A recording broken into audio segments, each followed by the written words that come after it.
And U.S.-China trade continues to percolate, some say to a boil with all that Huawei news we spoke about earlier. But news reports suggest a deal could come soon on trade. Here to discuss is the CEO of Europe Pacific Capital, Peter Schiff, and conservative commentator Steve Malzberg. Welcome, gentlemen. It's always great to have both of you on the program. Hey, Peter, I want to start with you.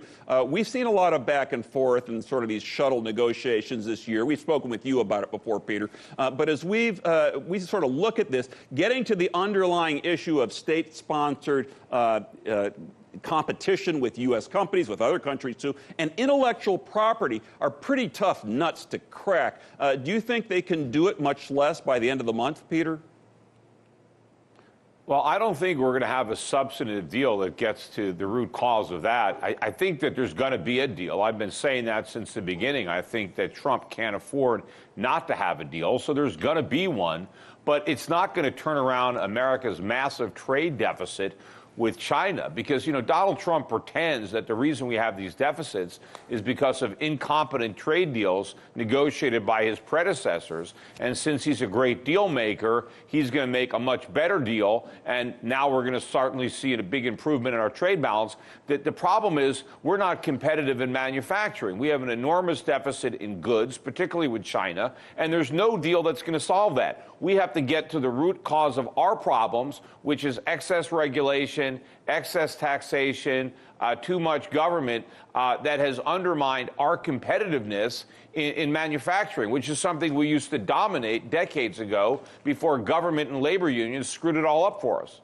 So, Steve, let me ask you to follow up on that a little bit, a little different than what I was going to ask you about. So Peter talks about increased regulations, former regulator here, so I take a little bit of umbrage, but I get you, because government can be a pain. But, I mean, think about some of the crap that we get from China in the U.S. You know, dog food that's tainted with stuff, products are unsafe for kids. I mean, and I don't want to put words into Peter's mouth, but do you agree that, you know, regulation is part of the problem here with manufacturing? I get what Peter's saying about we may not bring back manufacturing to the U.S., but do you think it's because of regulation, Steve?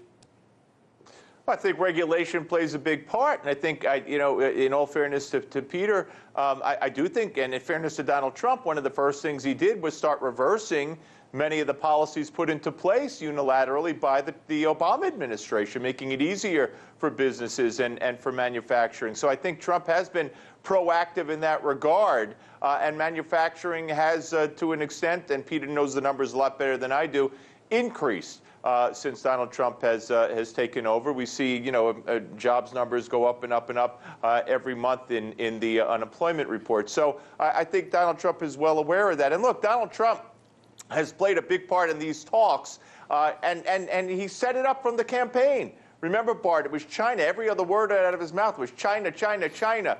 And what has he done since he's been president? He put in tariffs. He put in deadlines. The talks have been going on, and now they're probably going to culminate in a summit with the two presidents at the end of the month.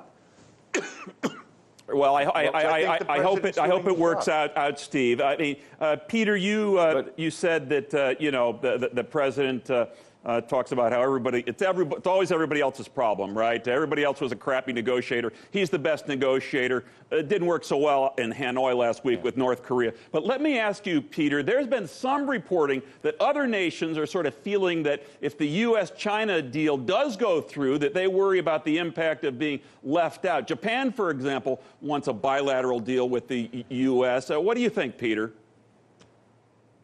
No, I mean, look, a lot of other countries have trade surpluses with China. I don't think anybody's going to be left out of anything. Again, I think this is all cosmetics, and it wasn't Obama that caused our trade deficits. I mean, we had tremendous trade deficits before Obama became president.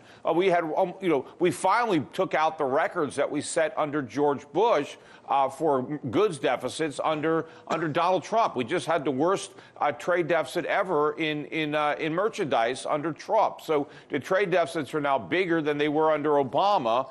And so we haven't made any significant progress. And the more we want to try to scapegoat it on bad deals, the less we're going to actually, pay attention to the real cause. These are self-inflicted wounds that we're suffering from. It's not the Chinese doing it to us. We did this to ourselves, and it's going to get a lot worse if the Democrats take over in 2020 and try to, implement any portion of that Green New Deal or a lot of the laundry list of socialist programs that the Democrats are itching to pull the trigger on. You've never heard this Green New Deal on this show. That's the first time because it's such a crock. And look, I'm a progressive guy, and I like all sorts of green things. We're green at Boom Bust here. But geez Louise, I mean, God, this thing's an albatross around the Democrats' neck. They should have never introduced it. Let me ask you this, Steve. President Trump, he considers himself, the dick, the deal maker in chief, right? The DIC. And he wants to be the guy at the end to come in and strike the deal. That didn't work out in North Korea. So even though he seems to have been given his negotiators some leeway here with the China negotiations, do you think he'll be able to seal a deal with President Xi Jinping at the end of the day? Yeah, and as Peter said, Trump was well aware. He said over and over and over again that it's our own fault for where we are with these trade deficits. Absolutely. Agreed. Yeah, I do think he will be able to. Now, he said, interestingly enough, after the summit, the failed summit in Vietnam, he said, I may have to walk away from the China deal. Now, there was some fear that he would find out that maybe China played a negative part in helping to have the summit fail because they pulled the strings on North Korea. But that hasn't come to fruition as far as anybody knows. Yeah, I think he needs this, as Peter properly alluded to. I don't think he'll take a terrible deal, but I think he will take a deal and have a big fanfare later this month at Mar-a-Lago. I think that's where we're headed. Well, if he gets a good deal, Steve, that does include all those things like intellectual property we spoke about earlier, I'll be the first one to give him a big round of applause. Steve Malzberg and Peter Schiff, what a fun discussion. Thank you both, guys. Appreciate it.